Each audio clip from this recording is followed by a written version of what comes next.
Assalamualaikum warahmatullahi wabarakatuh. Alhamdulillahirrahmanirrahim. Rabbi shrah li sadri wa yassir li amri wahlul 'uqdatam min lisani yafqahu qawli. Yang kami hormati Bapak pemateri kita, Bapak Dr. Haji Amir Ustara MKes, selaku anggota DPR RI di bidang Komisi 11. Kemudian yang kami hormati Bapak Ketua Umum Ikatan Guru Indonesia, Bapak Muhammad Ramli Rahim, teman-teman pengurus, kawan-kawan pengurus Ikatan Guru Indonesia Kabupaten Takalar, yang juga kami hormati dari Dinas Pendidikan, dalam hal ini diwakili oleh Bu Kabid GTK, kemudian Bapak Korwas dan para hadirin yang mohon maaf tidak sempat kami sebut satu persatu. Alhamdulillahirrahmanirrahim, karena karunia Allah Subhanahu wa Ta'ala, sehingga pada siang hari ini kita dipertemukan dalam jaringan untuk membicarakan tentang bagaimana arah strategi kebijakan pendidikan di Indonesia ini, di daerah kita pasca pandemi COVID-19. Bapak Ibu yang saya hormati, untuk menggunakan waktu yang sebaik mungkin, mari kita membuka kegiatan kita pada siang hari ini dengan bersama-sama mengucapkan Bismillahirrahmanirrahim. Bismillahirrahmanirrahim. Juga alhamdulillah Pak Bupati kita, Pak Samsuri kita, saya lihat sudah turut bergabung, cuman masih ada kendala di audionya, ya belum bisa memberikan suara. Baik Bapak Ibu yang saya hormati, bahwasanya kegiatan kita pada hari ini tentang webinar bagaimana arah dan kebijakan pendidikan pasca pandemi COVID-19 ini, atau lebih umumnya dikenal dengan new normal ini. Setelah kita akan sebentar kupas bersama pemateri-pemateri kita. Dan untuk yang pertama ini insya Allah Bapak Dr. Haji Amir Ustara akan memberikan pandangan-pandangan tentang bagaimana arah dan kebijakan. Nah, beliau saat ini juga berada di Komisi 11 yang membidangi masalah pendidikan. Nah, Bapak Ibu yang saya hormati, beliau adalah anggota DPR RI, seperti kami tadi sebutkan, menjabat atau duduk sebagai anggota Dewan sudah kurang lebih tahun 1999, mulai dari DPRD Kabupaten Goa, kemudian Provinsi Selatan di tahun 2009, kemudian di 2014 di DPR RI sampai sekarang ini. Baiknya untuk menggunakan waktu yang sebaik mungkin, kami persilakan kepada Kandah Dr. Muhammad Amir Ustara untuk memberikan kepada kita bagaimana pandangan beliau kebijakan-kebijakan tentang arah pendidikan kita di pasca pandemi COVID-19. Selain itu kepada beliau dengan hormat kami persilakan. Terima kasih. Bismillahirrahmanirrahim. Assalamualaikum warahmatullahi wabarakatuh. Waalaikumsalam warahmatullahi wabarakatuh. Alhamdulillahirabbil alamin wa bihi nasta'inu ala umuri dunya waddin. Shalatu wassalamu ala asyrofil anbiya'i wal mursalin. Sayyidina Muhammad wa ala alihi wa sahbihi ajmain, amma ba'd. Yang saya hormati saudara saya, Ketum IGI, Saudara Muhammad Ramli Rahim. Terima kasih undangannya, sering-sering aja. Teman-teman IGI Takalar dan seluruh yang hadir. Yang saya hormati, saya banggakan Pak Bupati Takalar, sahabat saya. Mudah-mudahan juga sudah bergabung. Alhamdulillah wa syukrillah, karena pada siang hari ini kita diberikan kesempatan untuk ketemu sekalipun melalui dunia maya, tapi saya kira ini bagian dari upaya kita untuk sama-sama memikirkan kepentingan bangsa dan negara kita bersama-sama.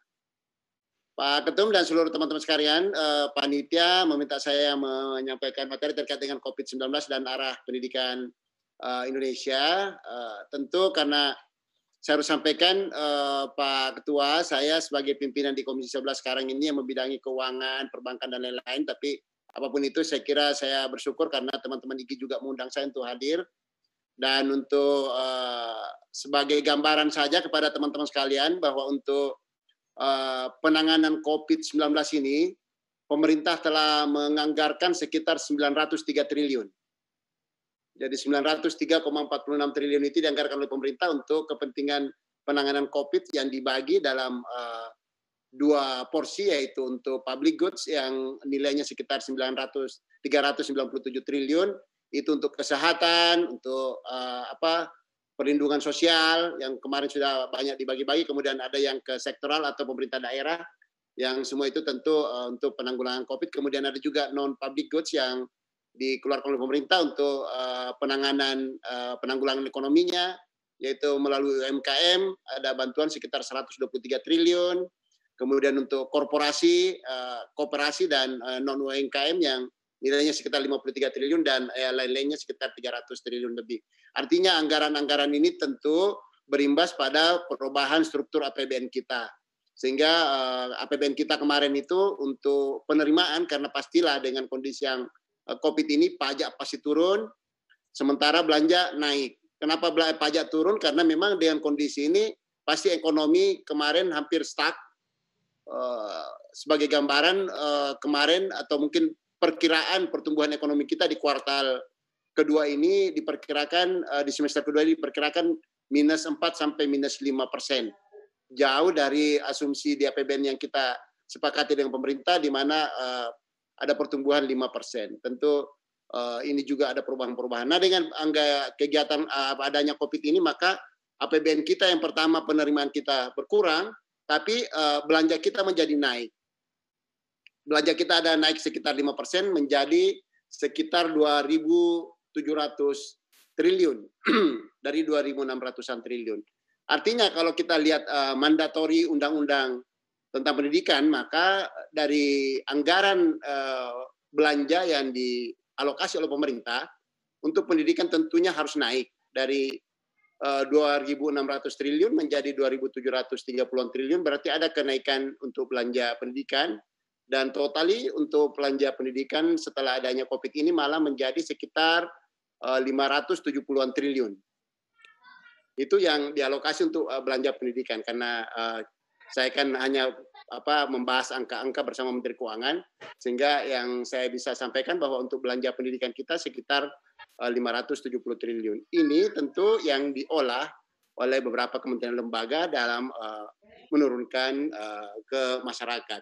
Nah, untuk proses pembelajaran di masa pandemi ini, saya kira tentu sekolah ini sebagai alat untuk membuat kebijakan publik terbaik dalam rangka meningkatkan SDM masyarakat kita, ini pengaruhnya sangat besar. Jadi saya kira pengaruhnya sangat besar, apalagi dengan belajar dari rumah yang regulasinya ditetapkan oleh pemerintah untuk melakukan pembelajaran dari rumah, pasti pengaruhnya terhadap peningkatan skill maupun ilmu dari anak-anak kita pasti tidak sama atau tidak setara apabila mereka datang di sekolah. Pasti pengaruhnya sangat besar. Bahkan karena kebetulan saya juga bergelut di dunia pendidikan, ada membina pendidikan, saya juga melihat bahwa pengaruhnya terhadap anak ini sangat tinggi dan juga kepada guru-guru. Jadi kita harus melihat bahwa yang namanya guru kita ini tidak semua yang ada di kota.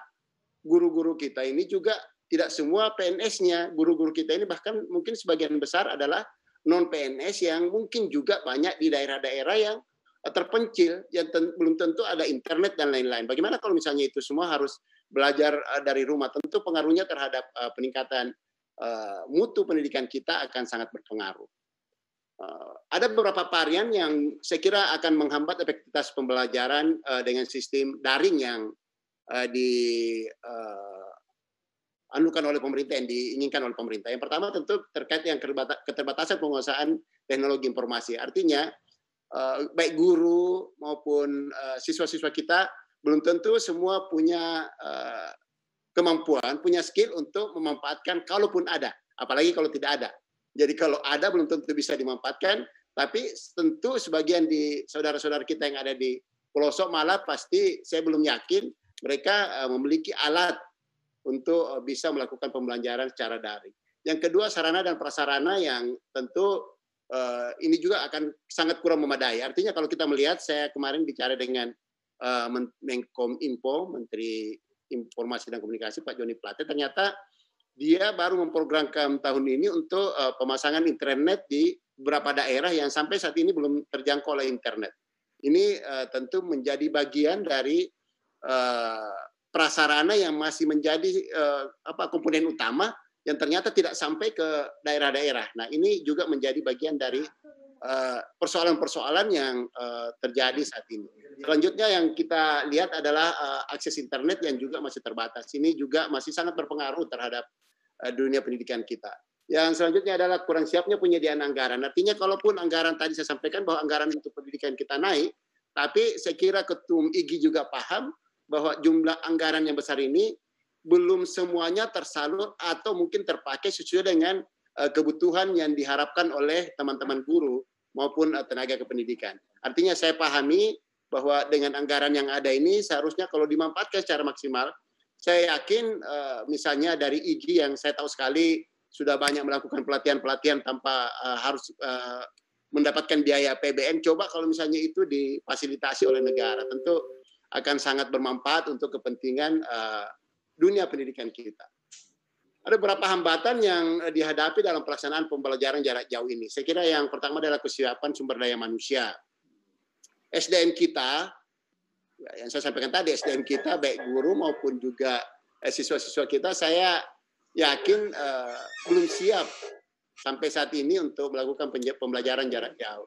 Apalagi belum adanya kurikulum yang tepat dan keterbatasan sarana dan prasarana.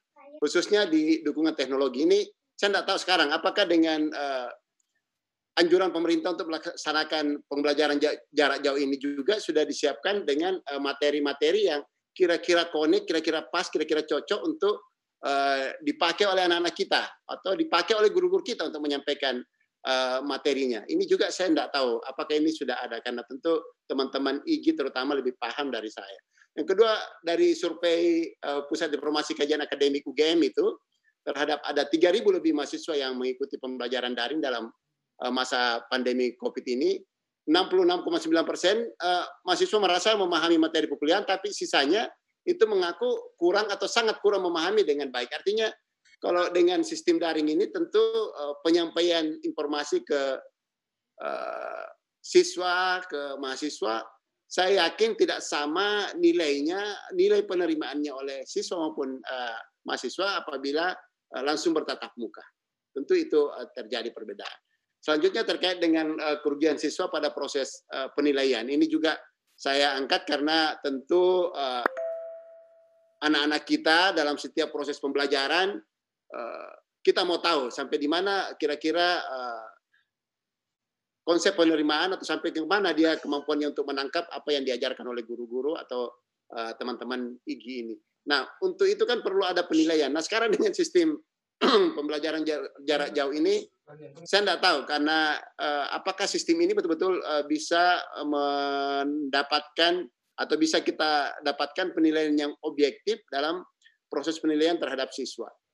Karena kalau misalnya itu tidak ada, tentu tidak ada alat ukur untuk menilai apakah guru ini berhasil menyampaikan gagasan, pikiran, dan program-program sesuai dengan kurikulum yang ada, atau mungkin gurunya menyampaikan tapi siswanya tidak sampai ke sana. Ini juga tentu menjadi bagian yang menjadi persoalan-persoalan yang kalau sebagian orang tua keluarga siswa malah menganggap ini dengan kondisi yang ada banyak yang protes. Bahkan ada yang langsung WA ke saya terkait dengan protes-protes mereka dengan pembelajaran sistem jarak jauh ini. Kemudian dampak pada lulusan sekolah, karena kemarin kan dengan sistem pembelajaran jarak jauh ini sudah tidak ada penilaian yang saya anggap objektif untuk melihat apakah anak-anak kita ini betul-betul memahami atau tidak. Tapi dampak dari lulusan sekolah ini bagaimana? Karena biar bagaimana yang kelas 3 pasti akan lulus, kelas 3 SMA pasti akan lulus, kelas 3 SMP pasti akan lulus, kelas 6 SD pasti akan lulus. Terus bagaimana penilaian nilai lulusannya ini? Ini juga menjadi sebuah masalah yang saya kira perlu dikaji oleh teman-teman IGI untuk menjadi masukan kepada Kemendikbud untuk menghasilkan sebuah sistem yang kira-kira bisa kita pakai secara bersama-sama. Kemudian apa saja yang sudah dilakukan dalam pembelajaran memberikan dukungan layanan pembelajaran jauh ini? Saya kira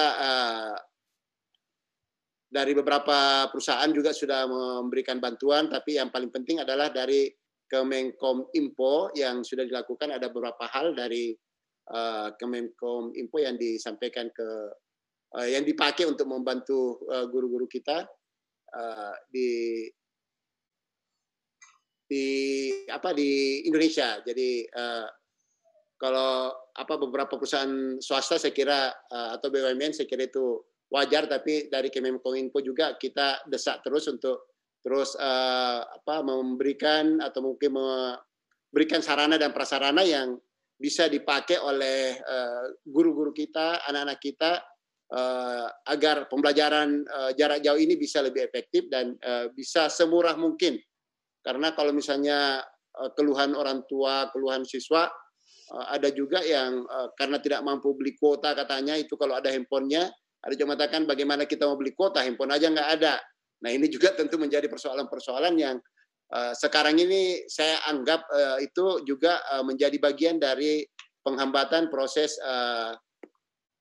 pembelajaran jarak jauh ini. Jadi Kemenkominfo ini ada beberapa program yang sudah disampaikan ke masyarakat, ada istilah bakti dalam rangka meningkatkan infrastruktur digital, kemudian dari badan SDM-nya juga mengembangkan talenta digital, kemudian dari Dirjen Aptikanya juga meningkatkan literasi digital. Tentu ini semua bagian dari upaya-upaya pemerintah melalui Menkominfo untuk membantu atau memfasilitasi pembelajaran jarak jauh ini. Adapun hal-hal yang wajib dilakukan oleh semua stakeholder pendidikan, yang pertama tentu bagaimana pemerintah, kemudian pemerintah sangat penting dan sangat fundamental, terutama tentu alokasi anggaran. Saya sampaikan tadi bahwa anggaran pendidikan sesuai dengan mandatori undang-undang, 20% dari APBN, 20% dari APBD provinsi, 20% dari APBD kabupaten kota. Saya yakin kalau misalnya itu sesuai dengan undang-undang, tentu anggarannya harusnya guru-guru kita, terutama sarana prasarana pendidikan kita harusnya sudah memadai. Tapi kondisi yang ada saat ini, saya kira masih sering kita dengar keluhan-keluhan dari tenaga pendidik, kemudian dari infrastruktur sekolah yang saya kira sampai sekarang juga masih banyak kita lihat yang serba kekurangan. Kemudian untuk orang tua, ini sebagai pendidik utama di rumah tangga tentu harus menjalankan fungsinya. Meskipun kita lihat bahwa bantuan guru di sekolah, beberapa guru yang saya lihat kreatif, yaitu melakukan door-to-door di peserta didiknya, ini bagian untuk memacu atau mungkin memberikan motivasi kepada anak-anak didiknya dalam rangka meningkatkan pemahaman dan tentu keilmuannya dalam pandemi COVID ini. Yang wajib dilakukan salah satunya adalah guru. Ini juga mungkin teman-teman IKI, tentu bagaimana guru melakukan langkah pembelajaran daring selektif mungkin. Artinya tentu guru juga ini bukan membebani murid dalam tugas-tugas yang dihantarkan dalam belajar di rumah, karena ada juga beberapa guru yang kemarin saya sempat ketemu cerita-cerita, karena dia juga disuruh bekerja dari rumah, anak-anak juga belajar dari rumah, sehingga yang dia lakukan adalah memberikan tugas-tugas kepada anak-anak. Ini tentu pembebanan itu menjadi pembebanan kepada anak-anak. Ini saya kira bagian yang juga harus menjadi koreksi buat teman-teman guru. Artinya bagaimana supaya bisa lebih kreatif, lebih selektif dalam memposisikan sebagai pentransfer ilmu bagi anak-anak. Jadi jangan mengutamakan, artinya kita tetap harus memakai prinsip-prinsip yang sudah ada selama ini, misalnya Ingarso Sang Tulodo, kemudian Imadia Mangungkarso, dan Tuturi Handayani. Artinya prinsip-prinsip itu saya kira tetap harus dimiliki oleh setiap teman-teman guru ini, sehingga anak-anak kita betul-betul bisa kita bimbing bersama-sama. Kemudian dari sekolah tentu dengan kondisi yang ada harus bersiaga untuk memfasilitasi perubahan apapun yang menyangkut dengan pendidikan siswanya. Pendidikan tingkah laku misalnya, ini kan kalau dengan kondisi yang ada saat ini pembelajaran jarak jauh, saya tidak tahu bagaimana guru menilai tingkah laku terhadap siswa-siswanya. Karena kalau misalnya kita hanya mentransfer ilmu tapi karakter tidak ada sama sekali, tentu ini pengaruhnya terhadap siswa juga saya kira sudah sering saya sampaikan, banyak orang pintar, tapi belum tentu kepintarannya itu kemudian bisa bermanfaat untuk kepentingan bangsa dan negara.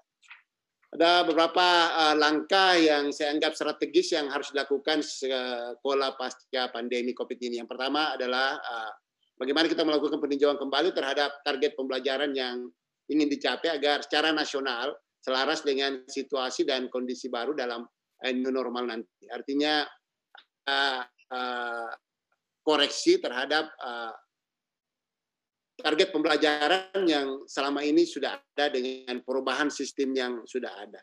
Yang kedua adalah bagaimana kita bisa mengidentifikasi sumber daya yang perlu dimiliki dan diadakan agar tujuan baru yang telah ditetapkan tersebut dapat dicapai dengan ketersediaan SDM yang ada. Karena misalnya sudah bagus konsepnya, tapi SDM-nya tidak bisa mentransfer atau ilmunya, tentu itu juga tentu tidak akan maksimal.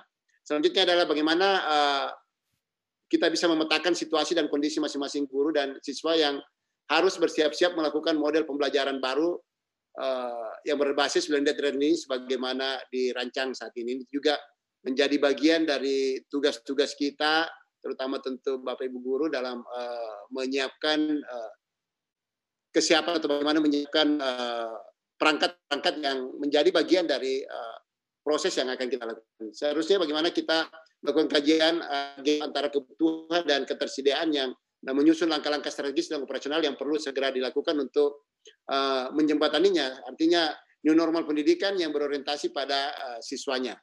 Dan yang terakhir adalah bagaimana eksekusi langkah-langkah tersebut secara kreatif dan inovatif dengan menjalin berbagai kemitraan dengan pihak-pihak eksternal yang peduli mengenai pendidikan. Jadi saya yakin masih banyak pihak-pihak eksternal yang peduli dengan pendidikan. Saya kasih gambaran kepada teman-teman bahwa saya juga mendirikan sebuah sekolah, dan setelah saya sampaikan apa yang saya lakukan ini kepada teman-teman di Jakarta, ternyata mereka sangat simpati, dan simpatinya dalam bentuk ikut membantu apa yang saya lakukan untuk kepentingan pendidikan. Dan saya rasakan ternyata kalau mereka disentuh, mereka digugah, mereka langsung reaktif untuk membantu tanpa berpikir panjang. Jadi, hal-hal yang saya rasakan setelah masuk terlibat langsung dalam dunia pendidikan ini, kemudian saya rasakan ternyata setelah kita menggugah teman-teman yang punya kalau dari sisi materi saya seperti itu, dari sisi ilmu dan lain-lain, mereka punya kapasitas, punya kemampuan. Setelah kita menyentuh, ternyata selama ini saya menganggap hanya karena mereka tidak sentuh, selama ini saya menganggap bahwa mungkin masih ada sekolah-sekolah yang mungkin belum berkembang hanya karena belum ada akses, mungkin ya belum ada akses kepada teman-teman yang sebenarnya sangat tinggi perhatiannya terhadap pendidikan, tapi mereka tidak tahu jalur kemana kalau dia mau membantu, atau mungkin dari sisi membantu ini sampai. Apakah kalau misalnya saya menyalurkan sesuatu ini sesuai dengan apa yang menjadi harapan saya, itu juga mungkin bagian daripada hal-hal yang perlu kita bangun secara bersama-sama. Dan sekali lagi saya yakin keberadaan IGI melalui ketumnya saudara saya Pak Muhammad Ramli Rahim ini saat ini itu mendapat kepercayaan ya dari hampir seluruh lembaga. Jadi baik di lembaga resmi pemerintah maupun lembaga non resmi, itu kesannya yang saya tangkap setelah saya banyak diskusi dengan teman-teman, itu IGI sepertinya lebih mendapatkan kepercayaan daripada organisasi-organisasi lain. Dan saya kira itu bagian yang harus dijaga supaya trust yang dimiliki IGI itu menjadi suatu potensi yang bisa dipakai untuk memanfaatkan potensi-potensi yang ada di eksternal ini untuk masuk dalam rangka membantu pendidikan kita. Saya kira itu teman-teman sekalian. Sekali lagi terima kasih. Mudah-mudahan kita semua, terutama tentu Bapak Ibu guru yang selalu sangat saya hormati. Jadi sekalipun dimanapun saya berada, saya tetap menganggap bahwa kita tidak bisa seperti ini, Ketua IGI tidak bisa seperti ini, Ketua IGI Takalar juga tidak bisa seperti yang ada sekarang ini tanpa dukungan, bantuan, dan didikan dari guru-guru kita sebelumnya.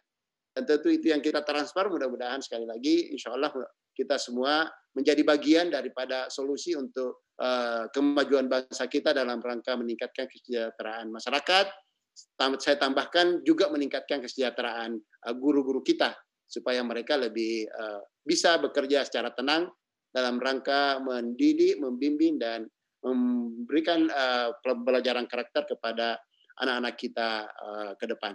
Sekali lagi terima kasih. Mudah-mudahan apapun yang kita lakukan insya Allah akan bernilai ibadah di sisi Allah Subhanahu Wa Taala dan akan bermanfaat untuk kepentingan bangsa dan negara kita. Terima kasih. Assalamualaikum warahmatullahi wabarakatuh. Waalaikumsalam warahmatullahi wabarakatuh. Baik, terima kasih ke Anda Dr. Raja Muskara atas paparannya tentang kebijakan pendidikan kita ya demi COVID-19. Bapak Ibu, ada beberapa pertanyaan yang masuk di WA saya. Namun sebelum kami bacakan, mungkin sebelum lanjut Pak Ketum IG, Pak Muhammad Ramli Rahim. Pak Ramli, mungkin ada dari paparan tadi Pak pemateri ada tanggapan? Silakan. Silakan Pak Ketum.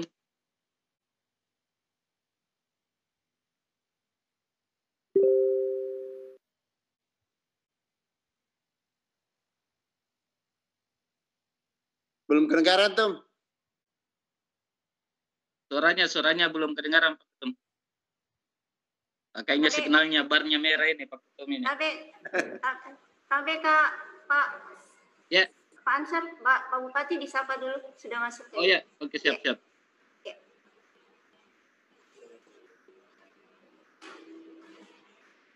Baik Pak, Assalamualaikum Pak Bupati Takalar. Ini belum dimunculkan ini. Ya. Waalaikumsalam warahmatullahi wabarakatuh. Siap. Assalamualaikum Pak Bupati. Assalamualaikum Pak. Selamat datang Pak Bupati di kegiatan webinar kami di Ikatan Guru Indonesia.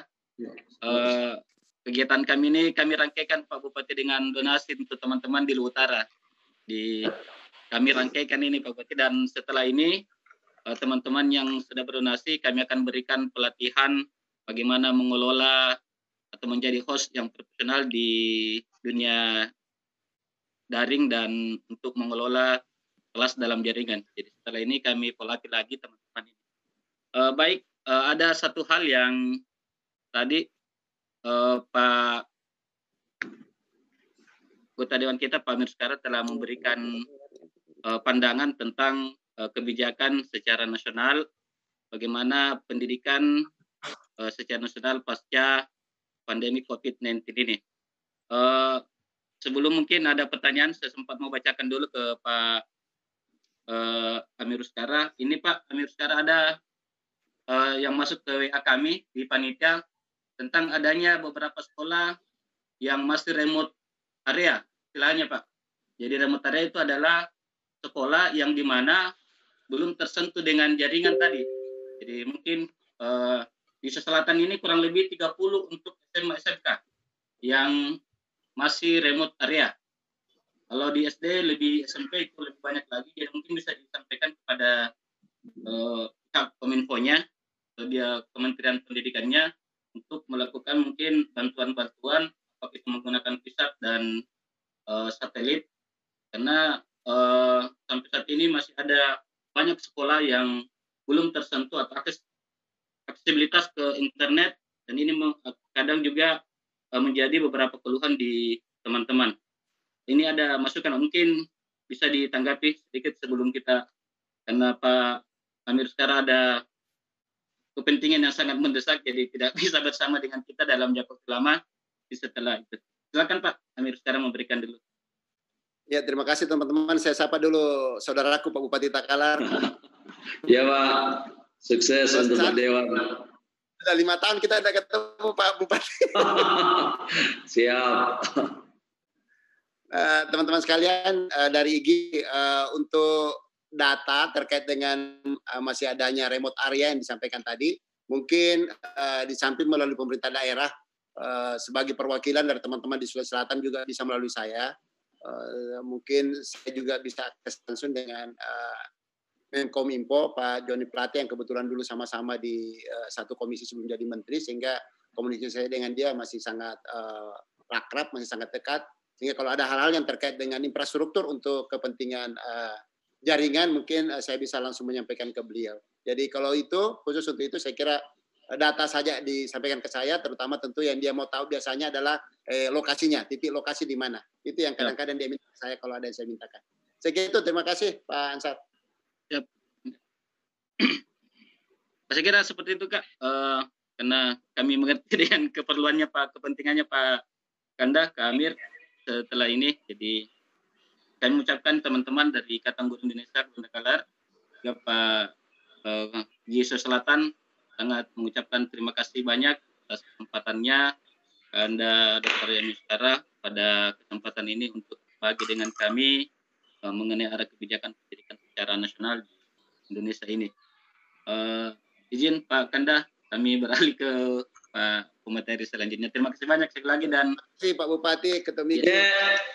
Saya sudah sampai senator, ada izin saya yang penting sekali, tidak boleh tidak. Siap. Mohon dukungan untuk kita semua. Ya, terima kasih Kanda.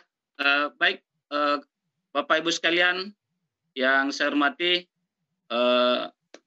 pada kesempatan ini telah bergabung dengan kita semua Bapak Bupati Takalar yang telah meluangkan waktunya untuk bergabung dengan kita dalam hal webinar tentang bagaimana arah dan kebijakan pendidikan kita pasca pandemi COVID-19 ini. Juga masih bersama dengan kita Pak Muhammad Ramli Rahim, juga masih berada bersama kita turut menyaksikan kegiatan kita ini. Baik, untuk menggunakan waktu yang sebaik mungkin karena Bapak Bupati juga terbatas waktu beliau. Jadi dengan hormat pada Anda hari kita, kami memberikan waktu untuk memberikan wejangan, memaparkan kebijakan pandangan tentang bagaimana pendidikan pasca pandemik COVID-19 ada di new normal ini. Pada beliau kami persilakan dengan hormat. Ya, terima kasih. Assalamualaikum warahmatullahi wabarakatuh. Assalamualaikum warahmatullahi wabarakatuh. Alhamdulillah wa syukurlah wa la hawla wa la quwwata illa billah. Raditu billahi rabba bi islam dina wa bi Muhammadin nabiyyi wa rasulah. Yang saya hormati, kalau misalnya masih ada dengan kita Pak anggota DPR RI, Pak Dr. H.M. Amir Uskara. Yang saya hormati Ketua IGI Pusat, Ketua IGI Provinsi, Ketua IGI Kabupaten Takalar, dan para peserta webinar yang saya cintai. Alhamdulillah, kita bersyukur bahwa dengan model online ini kita semakin efektif, efisien ya, karena kita bisa bertemu dan sekaligus sharing ilmu maupun pengalaman melalui fasilitas yang begitu efektif seperti ini.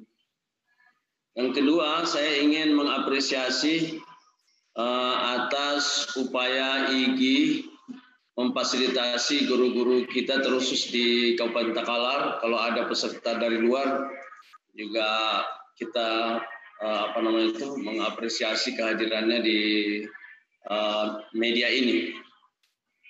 Dan sejak mungkin 2 tahun yang lalu saya berinteraksi dengan IGI ya, dan diundang ke Jakarta untuk pendidikan Indonesia. Pertemuan yang ada Pak Menteri Pendidikan pada saat itu.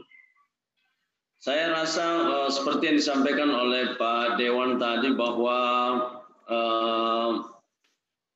IGI sangat aktif, kreatif, dan di era liberalisasi organisasi atau perkumpulan di mana orang bisa mendirikan perkumpulan, itu akan terjadi seleksi dengan sendirinya.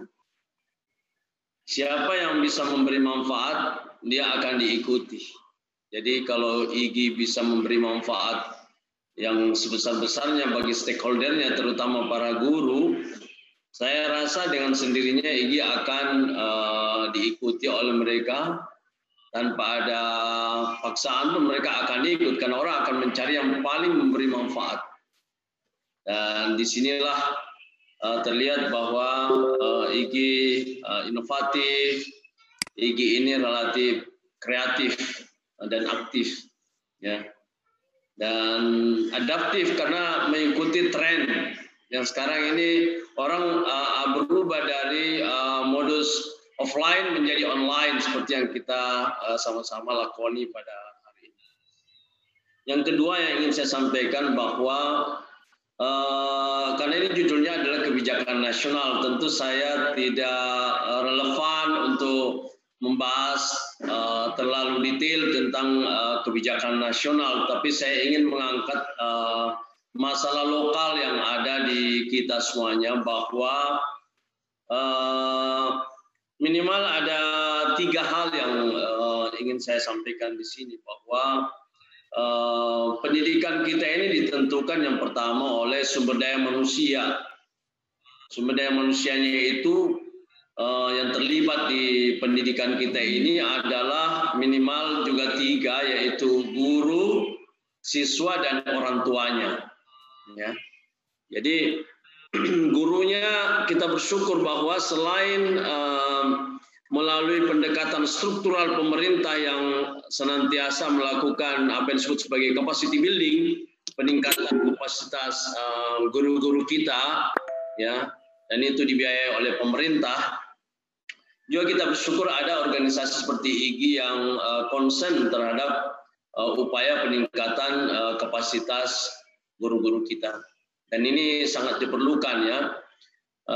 Kalau kita lihat statistik guru-guru yang ada di daerah, rata-rata ASN itu untuk setiap sekolah, ya, misalnya sekolah dasar, ya, kalau di Takalar di kasus Takalar itu kurang lebih sampai rata-ratanya 3 ASN per sekolah, dan itu usianya relatif tua, ya. Mungkin generasi-generasi pertengahan, jadi kurang lebih tahun 65-an, ya, tahun-tahun 60-an lah, ya. Anda bisa bayangkan yang mengajar ini adalah guru-guru 60-an, ya, 60-an, menyusul tahun 70-an lah. Jadi saya tidak mengatakan bahwa mereka ini tertinggal. Saya tidak ingin mengatakan begitu. Tapi yang saya ingin katakan bahwa diperlukan extra effort, ya, usaha keras untuk bisa mengikuti perkembangan yang ada.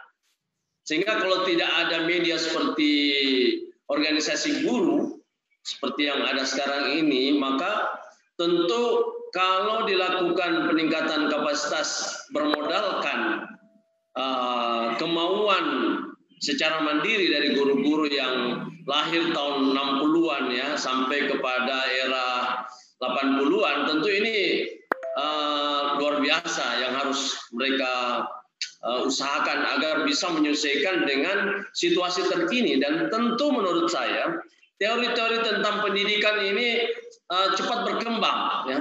Teori tentang bagaimana mentransfer ilmu, bagaimana lingkungan berpengaruh terhadap transfer ilmu, bagaimana membuat anak didik kita itu bisa menyerap lebih banyak materi-materi yang disampaikan oleh guru kita ini sifatnya dinamis, ya. Banyak sekali teori-teori yang berkembang sekarang ini. Dulu waktu saya sekolah kan guru itu tinggal perintah aja, ya. Pokoknya kamu begini, ya. Kadang-kadang ada yang bawa mistar, ya. Mungkin eranya Pak Ketua IGI Pusat pun era mistar, ya. Kita ini rata-rata kalau SD kan tahun 80-an lah. Kalau saya SD mulai tahun 80, ya. Karena di mana kalau guru bawa mistar kita termotivasi. Nah sekarang teori-teori tentang motivasi sudah berubah. Bagaimana memotivasi anak-anak, bagaimana pendekatan pedagogi ke mereka agar bisa menyerap pengetahuan atau ilmu yang lebih banyak dari apa yang disampaikan oleh. Jadi dengan statistik seperti itu, tentu kita mengharapkan dukungan dari berbagai stakeholder, termasuk dalam hal ini saya sangat mengapresiasi, berterima kasih kepada IGI yang nampaknya kalau saya amati sangat concern di dalam peningkatan kapasitas guru. Dan ini ada tantangan di kita ya, tantangan di kita di mana pemerintah daerah dihadapkan pada suatu tantangan di mana kita tentu berpikir bagaimana merekrut guru-guru yang relevan dengan situasi sekarang, era milenial ini.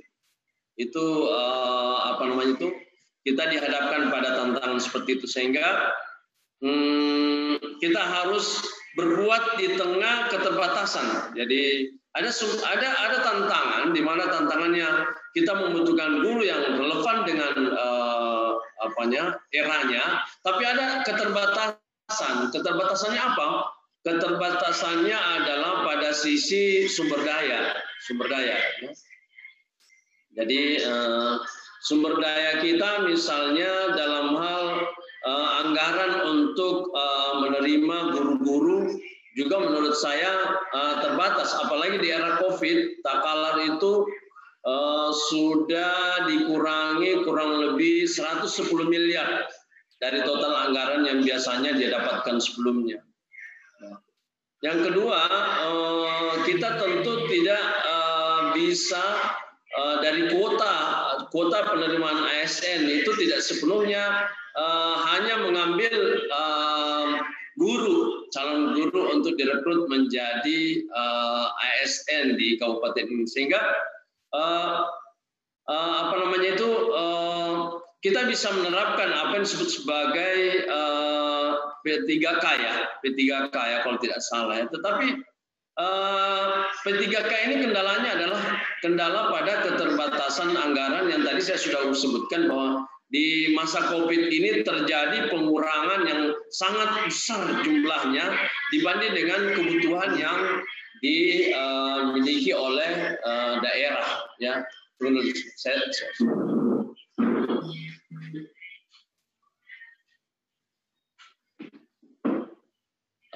maaf terputus sedikit, saya tutup ya.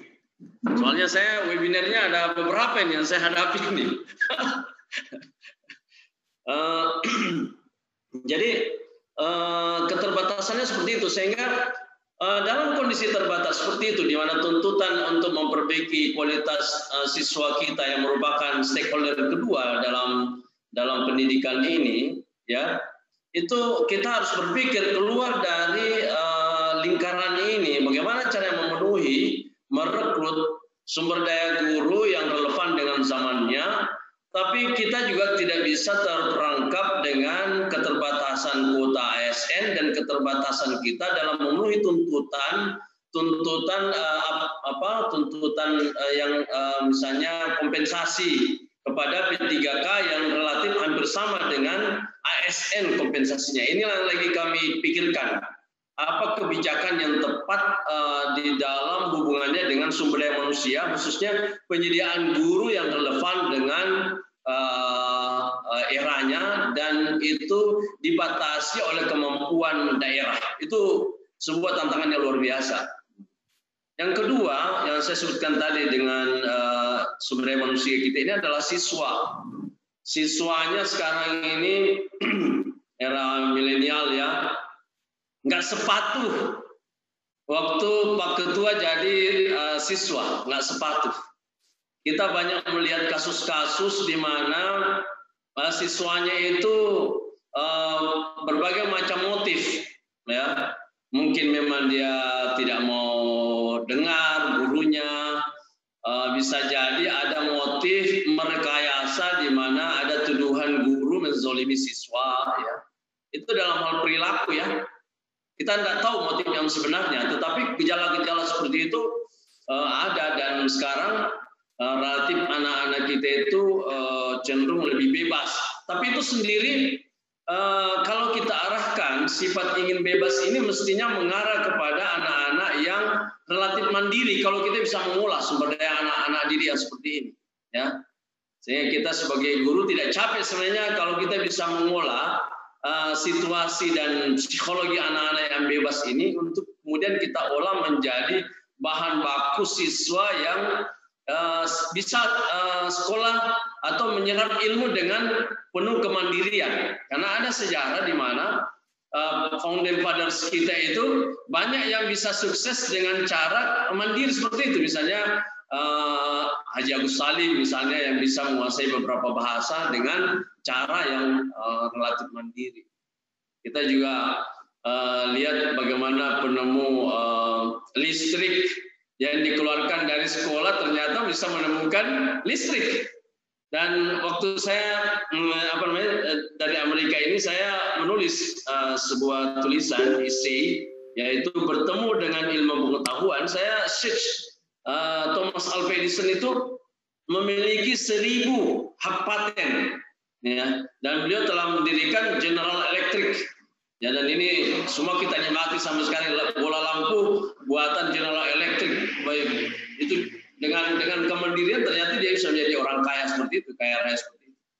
Stakeholder ketiga adalah orang tuanya sendiri. Gimana caranya ini? Berpartisipasi sehingga tidak hanya menitipkan kepada guru-guru kita bagaimana caranya menjadikan anak didik kita ini sukses. Dan ini juga sesuatu yang menurut saya rumit ya. Rumit gimana caranya menggiring orang tua kita untuk peduli. Jangan dia berpikir tentang sekolah minded, guru minded, semua mengandalkan pada guru. Nah, itulah tantangan kita dan mestinya kita bergandengan tangan untuk 3 komponen dalam elemen sumber daya manusia. Elemen kedua yang saya ingin sampaikan di sini adalah materi yang disampaikan di pendidikan sendiri, yaitu isi pembelajaran kita. Kalau ini saya kira dari Jakarta sangat konsen ya. Walaupun menurut saya banyak sekali perubahan dalam waktu singkat, ada K13 lah, ada apa ya, mungkin karena ini mengikuti perkembangan zaman. Tetapi yang paling penting menurut saya di dalam era COVID seperti ini terutama adalah, dan ini saya sudah biasa sampaikan pada pelatihan guru-guru di Takalar, bahwa kita harus menemukan cara penyampaian materi yang lebih kreatif, yang tidak hanya mengandalkan pada ruangan, basis ruangan, selalu maunya langsung direct di dalam ruangan. Menurut saya kita harus berpikir bahwa lingkungan sekitar kita juga adalah sebuah pengantar untuk sampai kepada tujuan pemberian materi itu, dan tidak selalu kiblatnya pada harus di dalam ruangan. Dan ini juga salah satu yang saya arahkan di dalam mengatasi keterbatasan.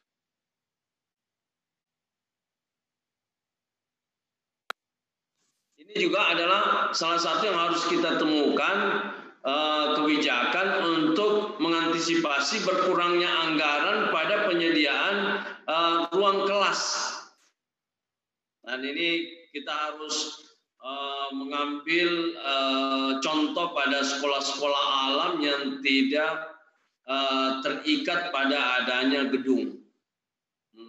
Bahkan saya meminta kepada Dinas Pendidikan, karena jumlah PAUD tidak sebanding dengan dusun ya, totalnya hanya 50% dari total dusun, di mana PAUD ini juga akan memberi pengaruh pada IPM, sehingga saya katakan jangan Anda selalu berpikir akan adanya gedung. Menurut saya kita bisa kerjasama dengan ormas untuk menjadikan, kalau di daerah yang banyak Muslim, satu masjid satu TK begitu, satu masjid satu TK. Untuk apa kita selalu berpikir yang harus ada gedung, sementara realitanya dari segi supporting anggaran itu tidak memungkinkan. Jadi gimana caranya memanfaatkan fasilitas yang tersedia, ya, public space yang ada di sekeliling kita, juga menjadikan alam itu sebagai bagian untuk sampai kepada materi yang diinginkan di dalam kurikulum. Nah, Yang terakhir, elemen terakhir yang ingin saya sampaikan adalah supporting system. Supporting systemnya adalah IT yang saya kira kemarin waktu Hari Anak Nasional banyak anak-anak SMA bertanya gimana dengan kami ini di mana pembelajarannya menggunakan online dan setiap hari mungkin kami akan mengeluarkan belanja data, ya kan? Guru-gurunya juga begitu, akan berpikir mengeluarkan belanja data. Jadi memang eranya sekarang kita tidak perlu mengeluarkan uang untuk transportasi, beli bensin, dan mungkin ini akan mengurangi polusi udara kita ya. Tetapi kompensasinya kita harus mengeluarkan biaya alternatif, yaitu belanja data, pulsa data. Nah, saya kemarin minta supaya di Takalar ini nanti di perubahan, APBD perubahan, kalau memungkinkan itu titik-titik tertentu itu wifi bersama ya. Memang berjamaah itu jauh lebih irit, jauh lebih efisien. Ya. Jadi ini kan dikembangkan pada daerah-daerah yang sudah perkotaan, misalnya mereka banyak titik-titik wifi bersama, dan di daerah ini di kabupaten ini baru kita berusaha untuk mengikuti pola yang sudah berkembang di kota. Dan cuma kendalanya ini yang harus kita ada passwordnya supaya jangan wifi kita itu dipakai untuk browsing macam-macamnya. Kita memang harus spesial khusus pada pemberian mata pelajaran, tidak kepada memberikan fasilitas untuk WA-an, Facebook-an, atau Instagram bersama teman-teman yang tidak ada hubungannya dengan pendidikan yang sedang mereka jalani. Jadi, tapi prinsipnya bahwa pemerintah daerah akan mengusahakan untuk ada titik-titik wifi bersama. Yang kedua, sebagai solusinya kami akan dorong supaya desa yang sekarang itu menjadi salah satu entitas yang sangat berarti karena mendapatkan supporting dana desa dari pemerintah pusat dan juga dapat ADD dari kabupaten kota, ya. Itu agar mereka juga menyiapkan fasilitas wifi di kantor atau pusat-pusat public space, misalnya di kantornya harus ada, sehingga mungkin pada jam-jam belajar anak-anak yang tidak masih daerahnya merah, ya, itu mereka bisa berkumpul di sekitar kantor-kantor desa untuk bisa mengakses wifi bersama yang disediakan oleh desa. Jadi itu solusi. Juga gurunya bisa berkumpul di sini sebenarnya dengan tetap menerapkan protokol COVID, ya. Ya, karena kita tahu bahwa masa pandemi COVID ini kita rasa tidak bisa selesai dalam waktu singkat. Mereka akan situasinya berlangsung lama dan tidak hanya berpengaruh kepada tidak hanya berpengaruh pada kesehatan, tetapi saya kira akan berpengaruh terhadap pendapatan negara, ya, pendapatan daerah juga akan begitu. Nah, sebagai closing statement, saya ingin mengatakan bahwa sekarang kita ini ditantang untuk adaptif terhadap situasi pandemi COVID. Salah satu yang penting bahwa kita telah berubah dari offline menjadi online.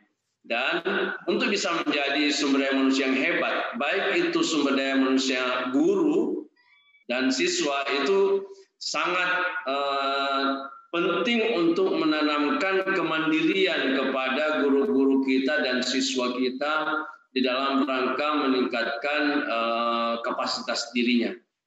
Walaupun tentu ada organisasi ataupun pemerintah yang akan tetap melakukan kegiatan-kegiatan yang sifatnya capacity building, tetapi pribadi guru itu sendiri dan bisa menanamkan kepada siswanya untuk bisa menanamkan kemandirian di dalam rangka mencari ilmu. memperbaiki kualitas pendidikan dan meningkatkan kapasitas keilmuan. Dan itu menjadi tantangan, tapi itulah ciri daripada era sekarang ini di mana menuntut kemandirian. Jadi kalau dalam konsep yang disampaikan oleh Al-Quran itu orang harus punya itikat atau niat yang baik, ya, dan meyakini bahwa iman itu penting karena dengan iman itu kita percaya, ya, namanya ihsan. Kalau kita tidak melihat Allah, yakinlah bahwa Allah melihat kita. Itu adalah dasar-dasar yang baik untuk mandiri.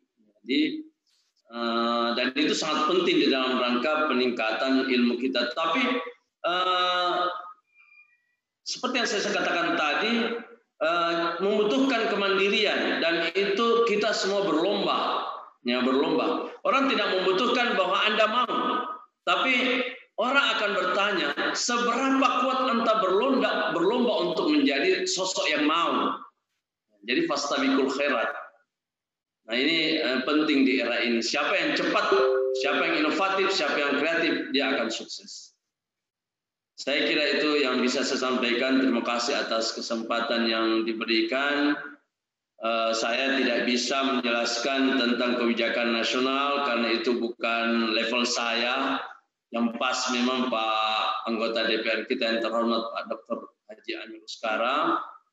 Dan yang kedua saya berharap IG terus maju dan terima kasih telah membimbing termasuk guru kita di Takalar. Mudah-mudahan dengan bersama IG kualitas mereka lebih baik dan anak didik menjadi lebih hebat dari tahun-tahun sebelumnya. Yang ketika saya mohon maaf tidak bisa terus karena saya harus menghadapi webinar di tempat lain. Jadi mungkin kita ketemu di tempat lain, Pak ya. Terima kasih. Izin Pak Bupati, sekalian teman-teman di IG Takalar ada program misalnya tiap pekan kita laksanakan kegiatan webinar dan pelatihan secara online. Namanya program Pangkalan Nuanta, Pangkalan Guru Anti Gaptek Nuansa Takalar.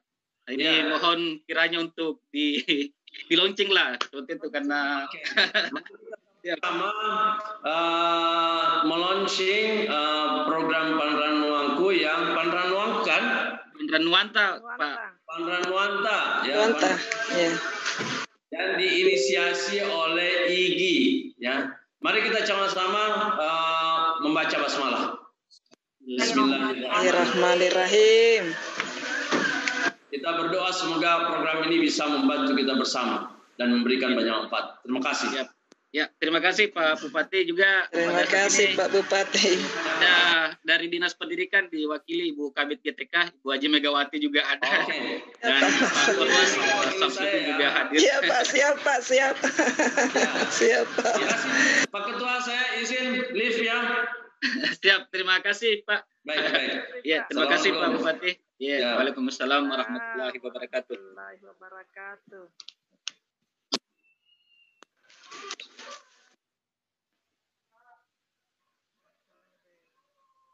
Baik, Bapak Ibu sekalian yang sama-sama saya hormati, demikian tadi mohon maaf karena pemateri masing-masing hanya singkat memberikan paparannya tentang kebijakan, pandangan-pandangan tentang kebijakan pendidikan di new normal. Tadi sudah beberapa hal juga disampaikan oleh Pak Dr. Haji Anil Uskara tentang bagaimana konstelasi pendidikan di tingkat nasional, khususnya dalam aksesibilitas internet dan beberapa hal lagi terkait dengan bagaimana harusnya melakukan evaluasi pasca pandemi atau di era new normal ini. Kemudian tadi juga Pak Bupati, mudah-mudahan kita akan segera terwujud ada dua hal tadi untuk supporting system di Takalar nantinya untuk aksesibilitas internet. Yang pertama tadi disampaikan oleh Bapak Bupati akan dibuat public WiFi hotspot untuk akses internet di beberapa public space yang ada di Takalar. Kemudian yang kedua akan diarahkan juga desa sebagai entitas yang sudah mendapat supporting dari APBN dan APBD juga untuk menyiapkan WiFi. Bapak Ibu yang saya hormati, berikut juga ada dari Pak Ketua, Pak Muhammad Ramli Rahim. Ya, Bapak Ibu sekalian, Pak Ketua Umum ini lagi melakukan diskusi dengan beberapa ketua umum organisasi profesi guru dari Pergunu, kemudian ada Ma'rif NU, kemudian dari Muhammadiyah juga dan FGSI tentang kebijakan organisasi penggerak yang saat ini sudah diumumkan, termasuk salah satunya adalah Ikatan Guru Indonesia yang mendapatkan lolos seleksi kemarin di organisasi penggerak dengan kategori gajah, dan beberapa yang lainnya seperti teman-teman dari organisasi lain ada beberapa yang mendapatkan, dan terjadi sedikit ada dilema, ada beberapa organisasi profesi yang mengundurkan diri dari organisasi penggerak ini, diantaranya ada Ma'rif NU, kemudian ada dari Muhammadiyah, kemudian teman-teman dari PGRI juga kayaknya sudah menyatakan untuk mundur. Nah, ini yang sementara didiskusikan oleh Pak Ketua Umum, jadi minta waktunya beliau tadi izin ke kami di panitia untuk memberikan waktu dulu untuk komunikasi karena hal tersebut sangat penting. Nah, Bapak Ibu, untuk terkait dengan apa tadi yang disampaikan oleh Bapak Bupati, hadir juga bersama kita Ibu Kabid, dan kami tadi Pak Bupati juga sudah meluncing. Insya Allah kegiatan Panranuanta ini, Pangkalan Guru Anti Gaptek Nuansa Takalar, merupakan sebuah program yang diinisiasi oleh teman-teman Igi Takalar yang insya Allah rencananya akan kita jalankan setiap pekan dalam bentuk webinar atau pelatihan dalam jaringan. Kami harapkan nantinya teman-teman bisa mensupport karena teman-teman Igi Takalar punya komitmen untuk sharing and growing together bersama dengan teman-teman guru. Nah, juga karena Pak Ibu Kepala Bidang GTK hadir, Ibu Hajia Megawati, kiranya bisa memberikan statement atau arahan kepada kami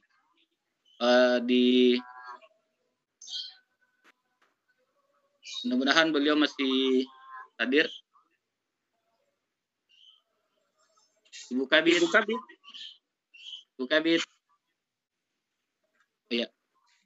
Ya, Bu Kabid mungkin silakan kami ya.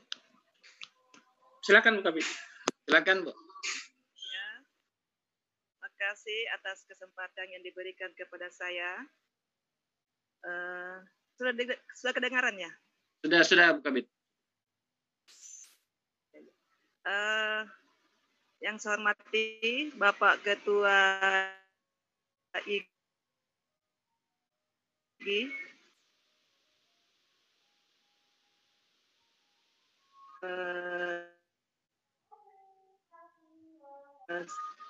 Bapak kebijakan dari pemerintah daerah oleh Bapak Bupati Takalar, dan kami dari Dinas Pendidikan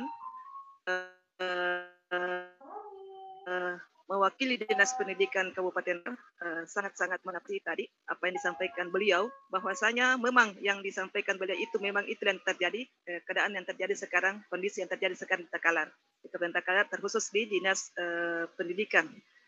Dan Bapak tadi sudah memberikan beberapa alasan kenapa di dalam pemberian pembelajaran di masa pandemi ini, beliau sudah memberikan motivasi kepada guru-guru, terkhusus di guru-guru seluruh Indonesia, terkhusus di Kabupaten Takalar, dan sangat mengapresiasi kegiatan ini, terkhusus untuk IGI, ya, yang sangat inovatif dalam memberikan solusi kepada guru-guru kita sekarang, yang mungkin ada rekan-rekan guru yang selama ini belum terbiasa dengan IT, tetapi dengan adanya pandemi ini, inilah hikmahnya barangkali, sehingga dengan adanya pandemi ini otomatis mereka harus mengikuti kegiatan ini walaupun masih tahap belajar.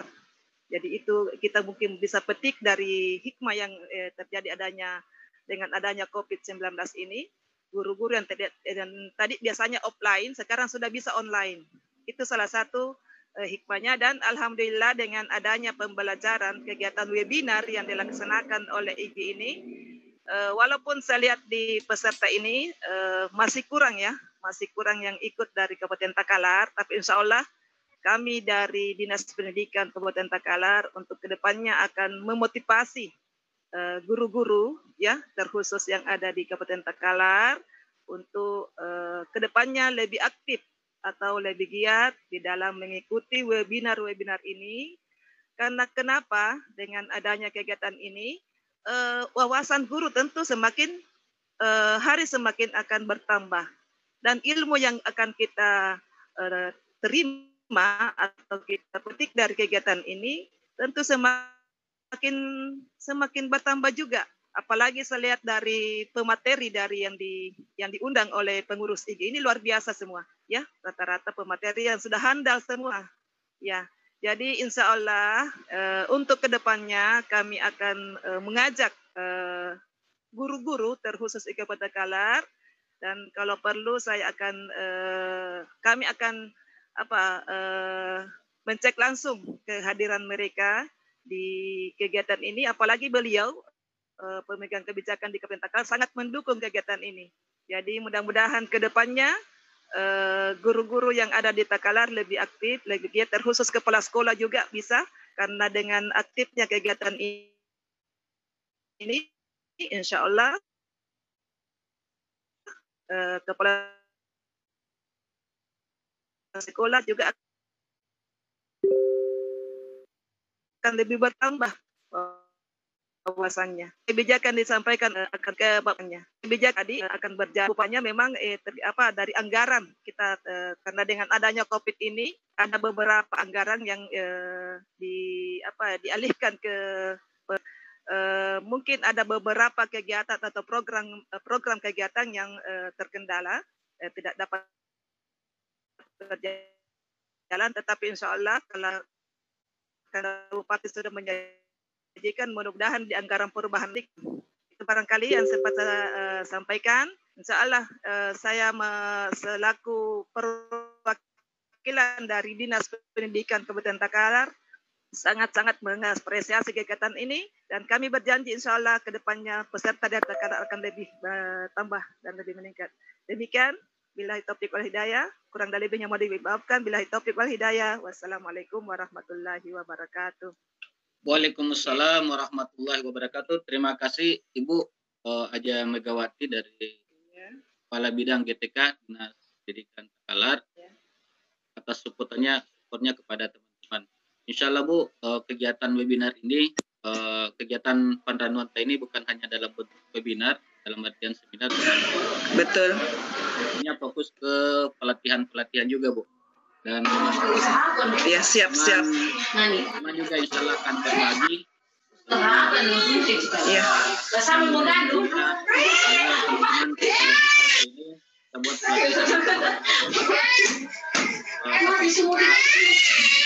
Betul. Kepentingan pembelajaran itu insya Allah kami akan jadwal terlebih dahulu, kemudian teman-teman di Takalar akan berkoordinasi dengan Ibu untuk bagaimana menjalankan selanjutnya. Kemudian selanjutnya kami persilakan kepada Ketua IG Kabupaten Takalar untuk silakan Pak Ketua IG Kabupaten Takalar ya, untuk memberikan sambutannya terkait dengan kegiatan kita hari ini dan untuk kegiatan Ketua IG Takalar, silakan. Pak Haji. Ketua IG Takalar, silakan. Ini keluar tadi Pak. Ya, silakan Pak. Pak Idris, silakan. Ya, silakan Pak. Silakan.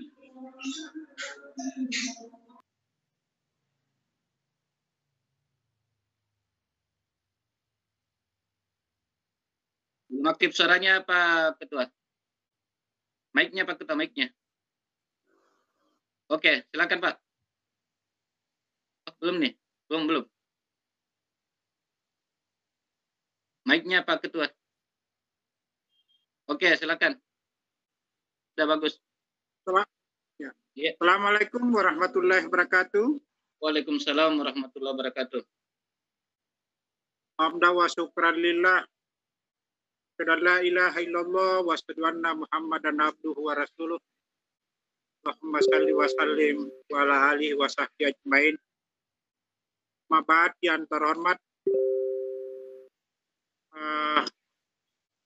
Bapak Dr. Haji Amir Uskara dan Bapak Bupati, Bapak Ketua IGI Pusat, pengurus IGI Wilayah Sulawesi Selatan, teman-teman pengurus IGI Kabupaten Takalar,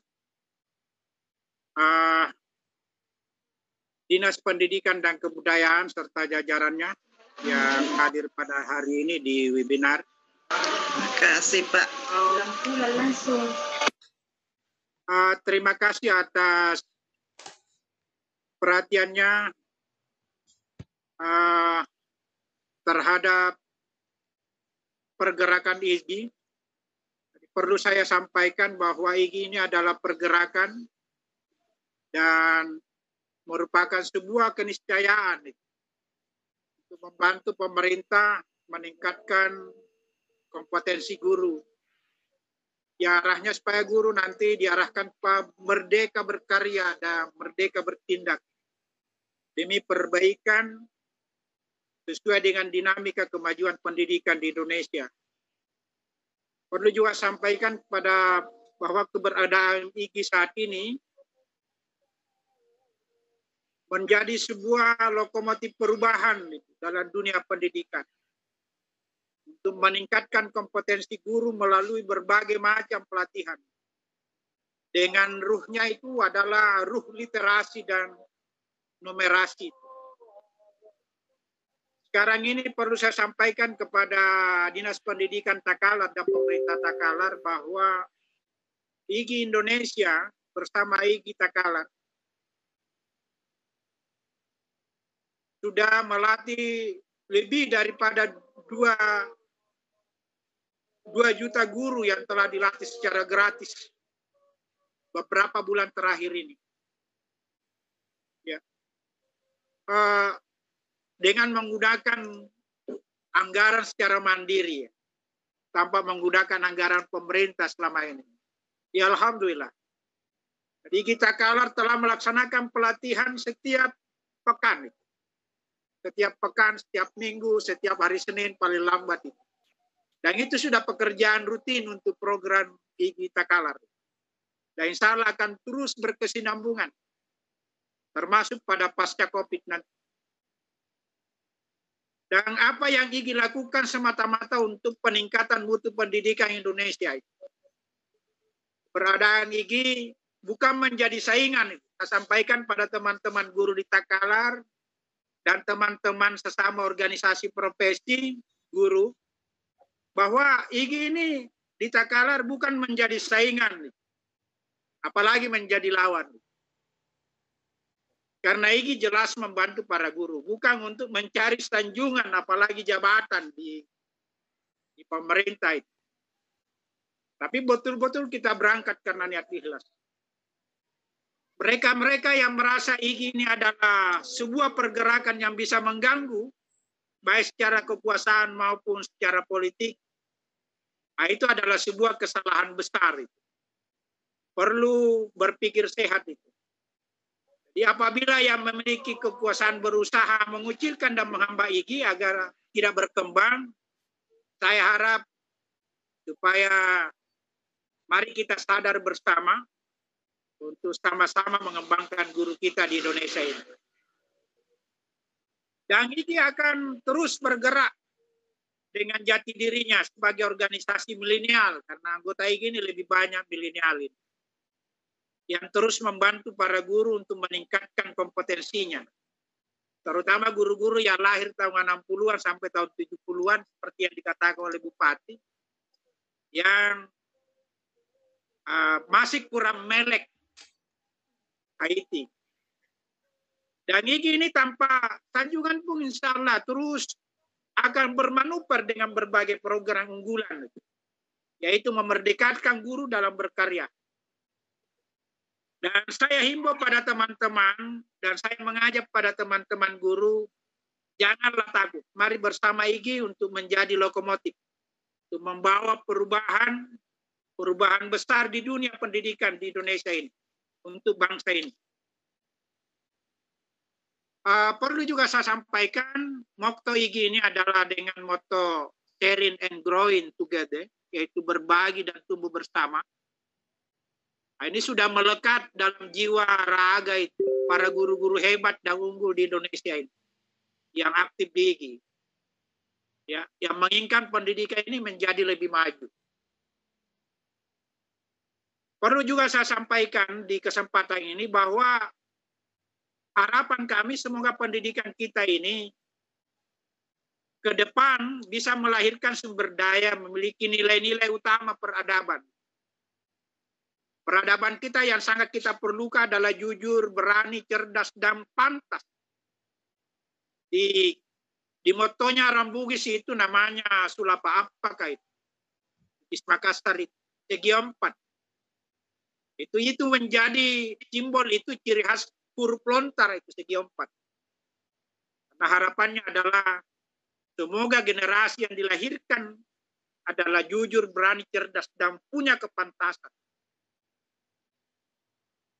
Kalau keempat nilai budaya ini oleh generasi sumber daya manusia kita dia miliki, maka pendidikan insya Allah ke depan bisa melahirkan para pemimpin yang dihargai, para pemimpin yang punya harisma, dan pemimpin punya wibawa. Dan inilah yang dimaksud dengan manusia seutuhnya. Dalam bahasa Makassar itu maknanya sirit napat. Aku le tawas wapacai sipastirik. Ya. Terus perlu saya juga sampaikan bahwa dalam abad 21 ini kita wujudkan peradaban itu dengan mengamalkan perintah Tuhan yang Maha Esa, perintah Allah, yaitu perintah membaca, yaitu berikra, dan perintah menulis. Bangsa kita ini masih kurang membaca dan menulis. Budaya baca di Indonesia ini masih berada di peringkat ke-60 dari 61 negara yang diteliti oleh Sentra Connecticut State University, Amerika Serikat tahun 2016. Artinya dari 1.000 orang Indonesia, hanya 1 orang yang rajin membaca. Makanya saya ingat Wapres itu, JK Wapres Yusuf Kalla tahun 2008 itu. Menganjurkan gerakan wajib baca dan mengimpakkan gerakan impak atau wakaf buku. Inilah sambutan yang hampir jadi penutup pada acara ini. Mudah-mudahan menjadi bahan renungan dan ikatan bagi kita semua, ingatan bagi kita semua. Mudah-mudahan bermanfaat bagi diri saya dan kita semua. Dan terutama lebih khusus kepada pengurus IGI Pusat, terima kasih untuk beberapa kalinya beliau ini selalu hadir untuk memberikan motivasi bagi gerakan Ikatan Guru Indonesia khususnya Takalar. Terima kasih kepada jajaran dinas dan Bupati Takalar atas apresiasinya terhadap IGI Takalar. Dan saya akhiri billahi taufiq wal hidayah. Assalamualaikum warahmatullahi wabarakatuh. Waalaikumsalam warahmatullahi wabarakatuh. Terima kasih Pak Ketua IGI Takalar, Pak Haji Idris, atas sambutannya tadi dari kegiatan kita. Dan Bapak Ibu, untuk yang terakhir dari 3 pemateri kita, Bapak Ketua Umum Ikatan Guru Indonesia, Bapak Muhammad Ramli Rahim, telah berada juga dari tadi berada di tengah-tengah kita dan akan memberikan juga bagaimana pandangan-pandangan kebijakan pendidikan di Indonesia di area di masa pasca new normal ya, new normal. Mungkin juga bisa memberikan gambaran kepada kita bagaimana kebijakan daripada Kementerian Pendidikan terkait dengan adanya program organisasi penggerak, kemudian adanya guru penggerak yang sementara juga disosialisasikan oleh kementerian. Dan itu kepada Pak Ketum IGI Pusat, Bapak Muhammad Ramli Rahim, kami persilakan. Dipersilakan, Kak.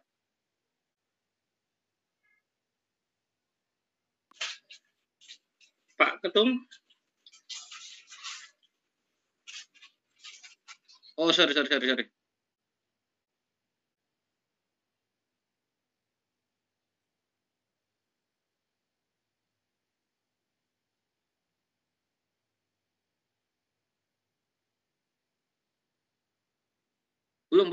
Belum kedengaran suaranya, Kak. Ya, nyalain headsetnya ini.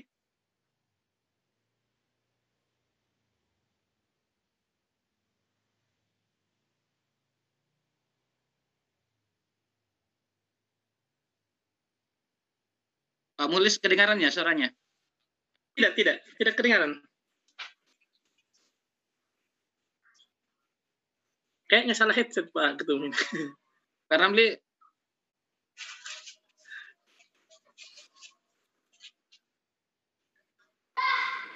Ya.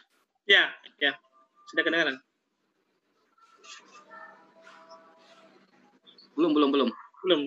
Nah, sekali headset sudah pakai ini. Belum ini.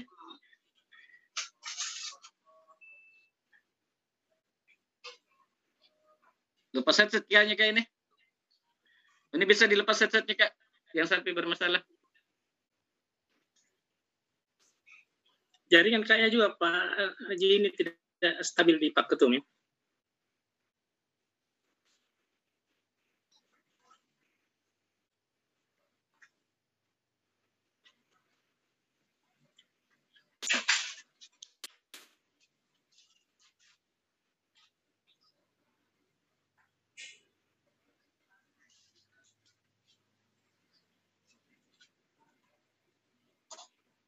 Yang keluar dulu lah, saya cek dulu.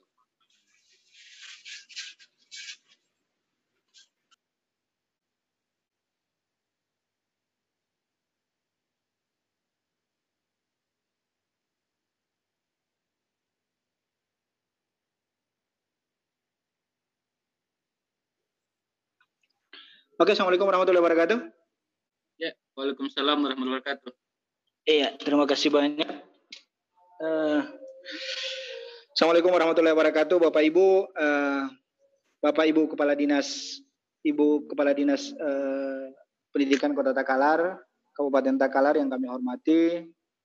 Saya mohon maaf karena harus menggunakan dua alat ya. Yang pertama, saya tidak tahu kenapa tiba-tiba tidak nyambung suaranya, tapi saya ganti dengan handphone untuk suaranya. Bapak Ibu yang kami hormati, kami berterima kasih atas kehadiran Bapak Bupati Takalar. Beliau ini masih muda dan tentu saja punya banyak hal inovasi-inovasi dalam dunia pendidikan. Tetapi memang sebagai bupati banyak keterbatasan yang tidak bisa dilakukan untuk memajukan pendidikan kita.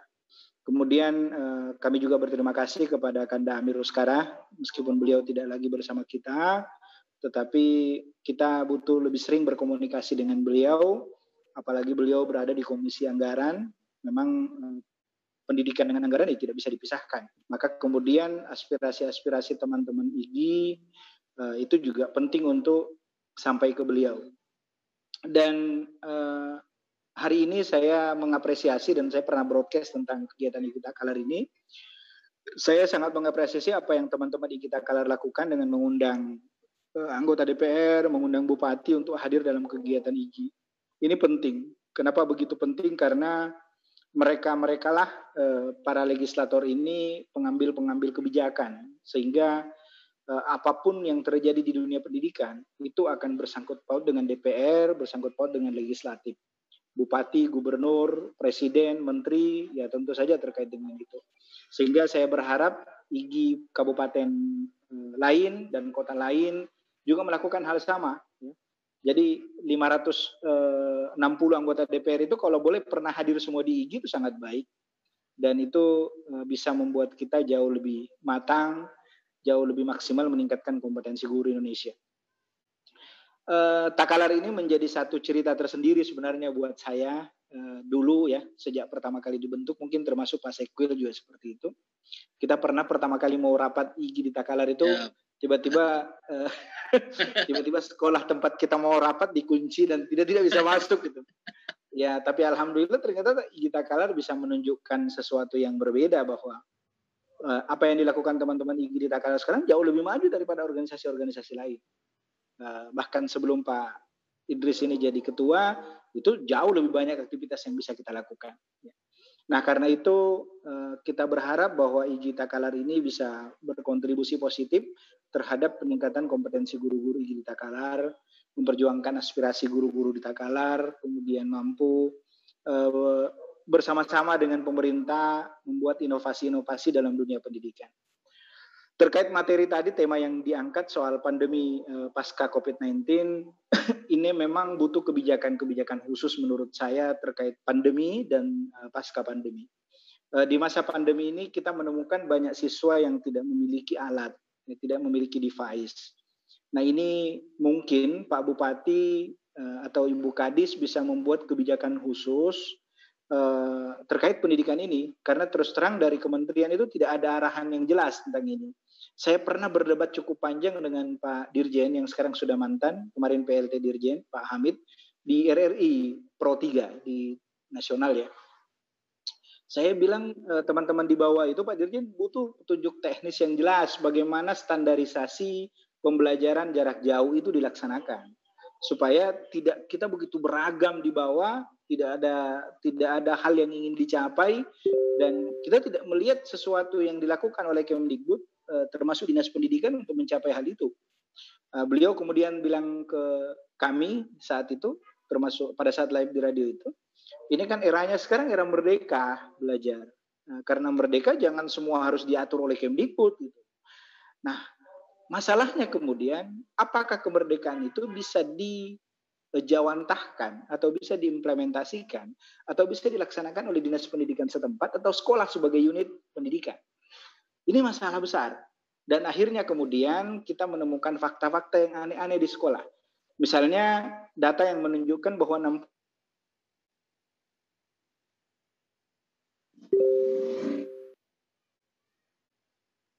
60% guru kita tidak bisa sama sekali menggunakan teknologi untuk pembelajaran. Itu yang pertama. Yang kedua adalah kalaupun ada guru yang bisa menggunakan teknologi untuk pembelajaran, ternyata membuat siswanya stres. Jadi bukan membuat siswanya jadi lebih baik, tapi malah siswanya jadi stres. Itu jumlahnya sekitar 15-20%. Kemudian ada 15-20% lagi yang mampu menggunakan teknologi untuk pembelajaran, tapi mereka ini jumlahnya sangat terbatas, jadi sangat kecil. Nah, dari diskusi-diskusi kami di level nasional, misalnya dengan teman-teman Pergunu, dengan teman-teman FSGI dan lain-lain, itu sebenarnya kita berharap di setiap sekolah ada 3-4 guru yang betul-betul menguasai teknologi.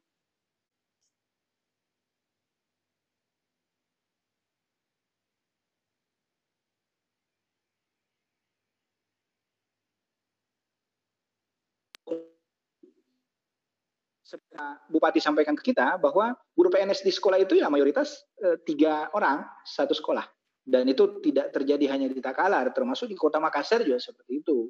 Masih ada sekolah di Makassar yang PNS-nya hanya kepala sekolah, ya, dan seluruh gurunya adalah honorer yang digaji oleh pemerintah dengan cara yang menyedihkan gitu. Jadi ini saya kira butuh guru-guru yang mumpuni, dan itu butuh diratakan di semua sekolah. Ibu Kadis misalnya, kepala dinas harus memastikan bahwa semua sekolah ada guru yang mampu menjalankan teknologi dengan baik, yang menyenangkan ya. Jadi bukan hanya kirim WhatsApp, kasih tugas ke siswanya, bukan seperti itu, tapi memang membuat pembelajaran yang menyenangkan. Nah, terkait misalnya pasca pandemi mau seperti apa?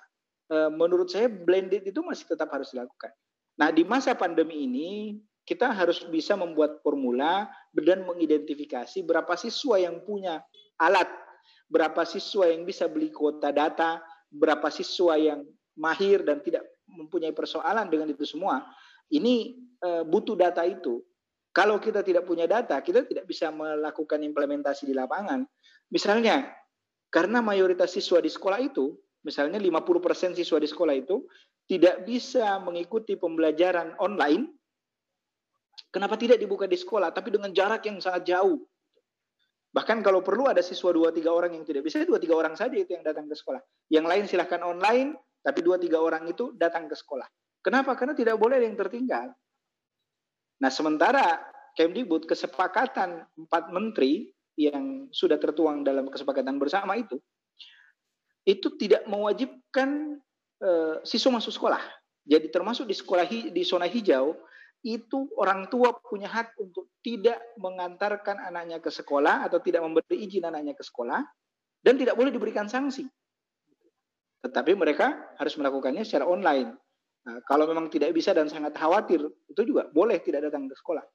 Nah, kebijakan-kebijakan seperti ini yang harus ditindaklanjuti oleh dinas pendidikan setempat supaya bisa menjalankan proses pendidikan dengan baik. Ya, saya selalu bilang bahwa oke, Maret, April, Mei itu masa darurat, ya. Tapi masa Juli, Agustus, September masih darurat juga. Itu jadi soal buat kita. Jadi harusnya 3 bulan ini boleh saja menjadi masa darurat, ya. Tetapi setelah itu kita tidak boleh lagi prosesnya darurat. Harus ada formulasi-formulasi yang memang kita sudah siapkan untuk pembelajaran di semester depan. Jangan sampai 1 semester ke depan tidak terjadi proses apapun, ya.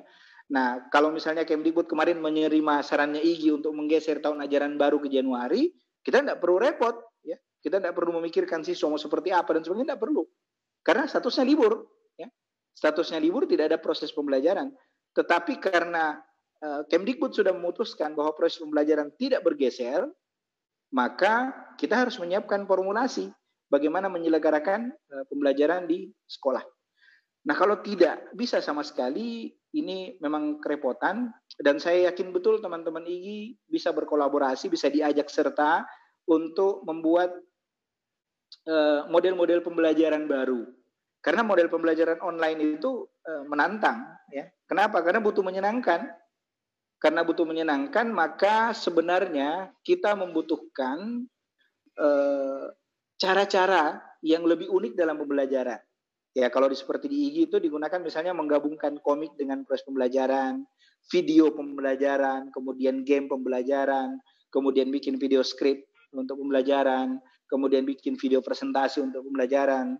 Model-model seperti ini, gaya-gaya seperti ini yang mungkin butuh kita kembangkan.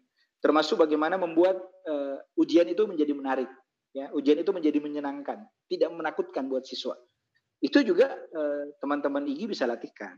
Nah, maka itu kolaborasi antara Dinas Pendidikan dengan Ikatan Guru Indonesia itu sangat diperlukan untuk menghadirkan pembelajaran yang menarik dan menyenangkan, apalagi dalam suasana pandemi COVID-19 ini. Nah, bagaimana setelah pandemi? Setelah pandemi kita tetap berharap ada blended learning. Kalau Kemdikbud menyebutnya hybrid, ya. Penggabungan antara model pembelajaran jarak jauh dengan pembelajaran tatap muka. Kenapa ini diperlukan? Untuk mempercepat proses. Jadi misalnya kalau kita harus masuk kelas misalnya, apalagi suruh siswa menyalin di papan tulis, itu butuh waktu yang sangat panjang untuk membuat siswa paham. Tapi kalau misalnya kita sudah menyiapkan semua materinya secara online, siswa sudah membaca, siswa sudah melihat bagaimana kita mengajar, baru kemudian kita masuk kelas. Jauh lebih cepat prosesnya. Pemahaman siswa terhadap semua itu jauh lebih cepat daripada sekedar mengajar seperti apa yang kita lakukan di masa lalu, yang mencatat di papan tulis, sampai-sampai tidak tahu kalau siswanya sudah keluar kelas atau bagaimana karena saking seriusnya menulis. Yang seperti ini tidak terjadi lagi kalau kita menggabungkan antara model pembelajaran jarak jauh di dunia maya dengan model tatap muka ini.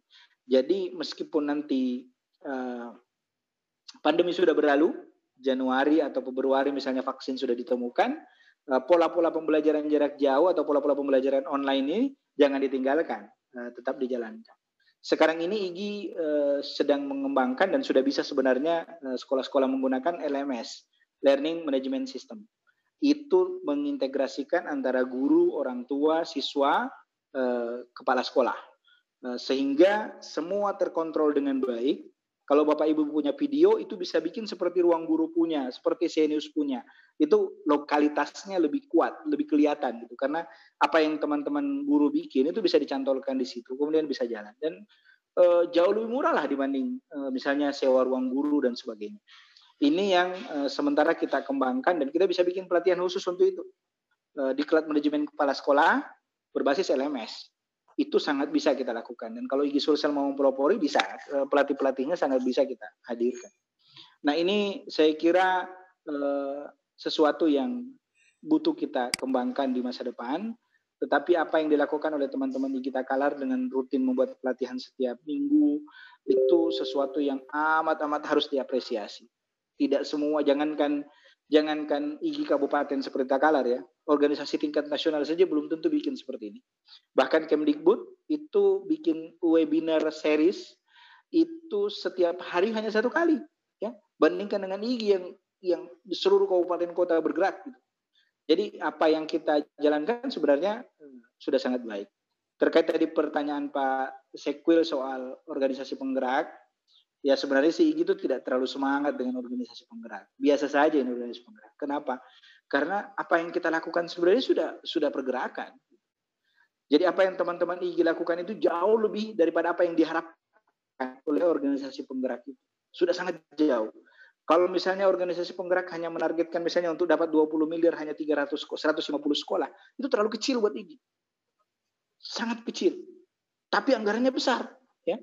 Jadi IG ini sebenarnya ya dengan uang 10% dari 20 miliar itu sebenarnya sudah bisa berbuat sangat banyak untuk meningkatkan kompetensi guru. Makanya kita santai-santai saja. Tadi ada acara yang bersamaan dengan ini di level nasional yang dihadiri para wartawan, itu saya sampaikan. Mereka bertanya, kenapa IG tidak mundur? Ya. Saya bilang IG itu mundur atau tidak tergantung pada organisasi lain. Jadi bukan karena Muhammadiyah mundur, kemudian IG mundur. Bukan karena PGRI mundur, kemudian IG mundur. Bukan karena NU mundur, kemudian IG mundur. Bukan. Murni IG mundur atau maju itu karena pertimbangan IG sendiri. Bukan karena ikut-ikutan. Ya. Nah, kita ingin melihat bagaimana proses selanjutnya. Kita belum tanda tangan. Ya. Kalau kita sudah tanda tangan, itu lain ceritanya. Ini kita belum tanda tangan. Sampai 1 jam sebelum tanda tangan, kita masih bisa mundur. Jadi buat apa kita nyatakan mundur sekarang? Karena itu saya juga secara pribadi memang saat ini berstatus nonaktif ya, karena saya PJS-kan ketua umum, saya 2 bulan ini harus konsentrasi untuk mengurus hal lain di luar IG, karena selama 4 tahun 7 bulan totally hampir 100% untuk Ikatan Guru Indonesia. Nah ini Bapak Ibu teman-teman IG terkait organisasi penggerak ini, kalau ada yang karena ribut-ribut misalnya di luar, kenapa IG tetap maju ya? IG itu sudah biasa dengan seperti ini. Ada uang, tidak ada uang, IG tetap maju, IG tetap jalan. Jadi buat apa kita mundur?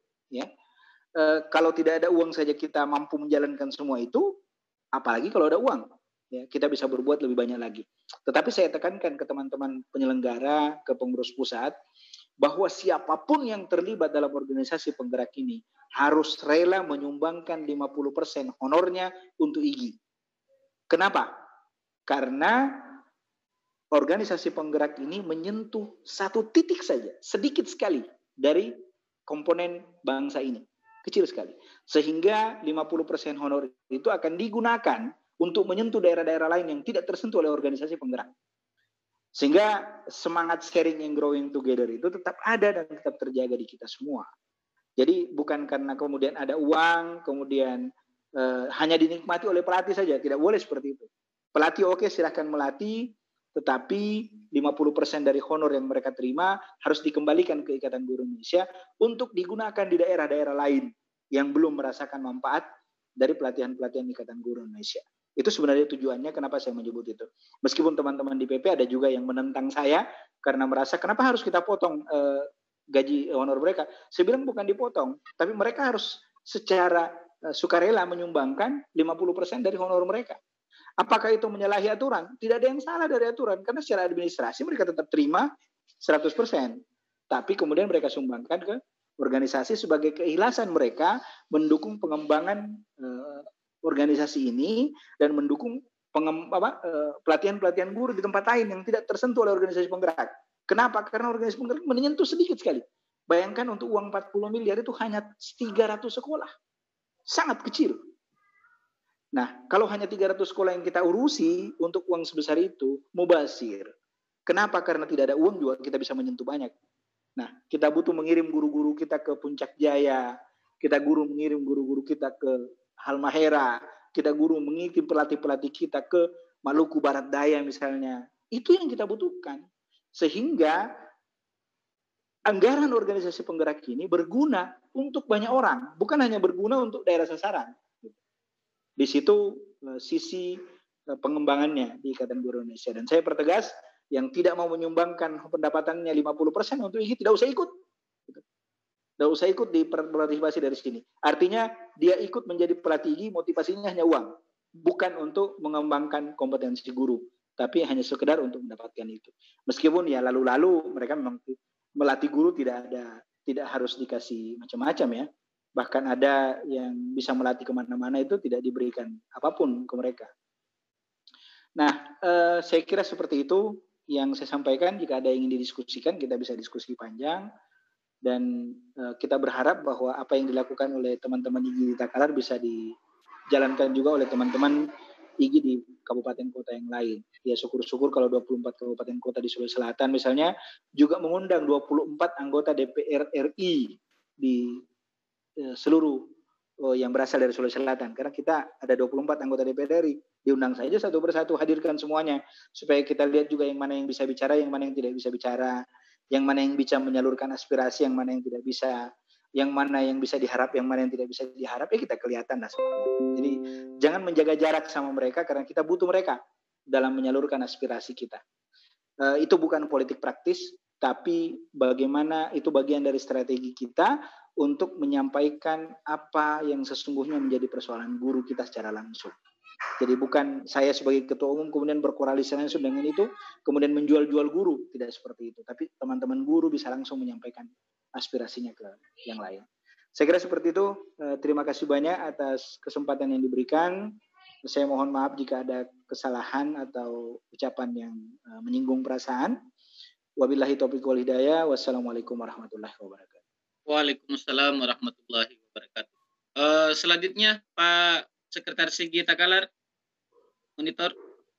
Ya Pak. Ya Pak. Ya, silakan Pak. Mungkin ada yang mau disampaikan, ke Pak Ketum, ada pengurus penyampaiannya, atau sekalian dipandukin ada teman-teman yang ingin bertanya, dipersilakan.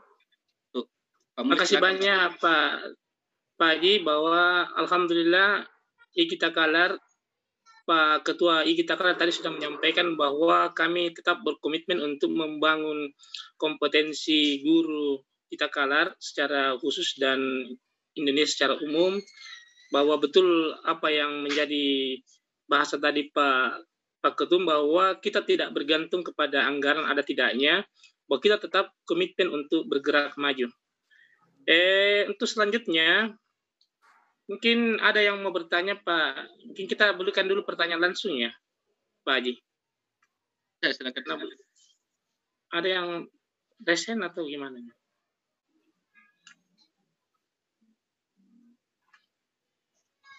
Di resen kemudian keluar ini. Saya kira seperti itu Pak Sekretaris, karena waktu sudah lewat asar ini, sudah jam 4. Ya sudah, mungkin selesai ya. Ya, kami mungkin sudah bisa di close statement dari Pak Moderator. Baik. Silakan. Ya, saya kira seperti itu ya Pak Mulis, Pak Sekretaris. Ya, silakan Pak Haji, silakan kita closing statement saja. Bapak Ibu yang saya hormati, Pak Ketum yang saya hormati, insya Allah teman-teman dari Ikatan Guru Indonesia Kabupaten Takalar ini untuk segera juga bergerak ya, untuk kita rencananya sudah menjadwal untuk setiap pekan untuk melaksanakan webinar. Kami sampaikan kepada teman-teman ini yang ada di room ini bahwasanya kami dari pengurus wilayah Ikatan Guru Indonesia Selatan ini kembali menginisiasi semua kabupaten kota untuk menyelenggarakan, untuk menginisiasi sebuah program kegiatan yang sama dengan kegiatan yang kita lakukan dari Panranwanta. Jadi kami sudah koordinasi dengan beberapa kabupaten kota, IG daerah. Jadi ini kalau saya tidak salah sudah yang keempat. Jadi program yang keempat daripada kegiatan yang rutin yang akan kita laksanakan. Ya, jadi ada Panranwanta, Kabupaten Takalar, ada kegiatan program Tanah Doang dari Selayar, kemudian ada gosip di Parepare, di Sopeng juga ada, ya Sopeng juga ada namanya tersendiri untuk kegiatan semacam ini, dan untuk di daerah Sulsel itu ada namanya Lontara. Nah ini kami terus menginisiasi kepada teman-teman IG daerah untuk membuat program yang serupa dengan mengambil nama-nama program sesuai dengan kebijaksanaan lokal wisdom mereka. Jadi ini Takalar muncul karena program ini muncul karena ini adalah program namanya ini adalah nama yang sudah sering kita dengar, sudah distelahkan dengan Panranwanta. Makanya program daripada pelatihannya untuk IG teman-teman Takalar ini itu mengambil nama Panranwanta. Ini sementara kami menunggu juga beberapa menginisiasi teman-teman daerah untuk segera menginisiasi juga program yang serupa. Sudah koordinasi teman-teman dari Palopo, dari Luwu juga ini sementara meramu nama yang cocok untuk dijadikan untuk nama programnya yang akan sama dengan kegiatan ini. Nah, di PW juga di Selatan, teman-teman kami sampaikan kami siap memfasilitasi roomnya, baik itu menggunakan Webex maupun menggunakan Zoom untuk dipakai pada saat kegiatan webinar.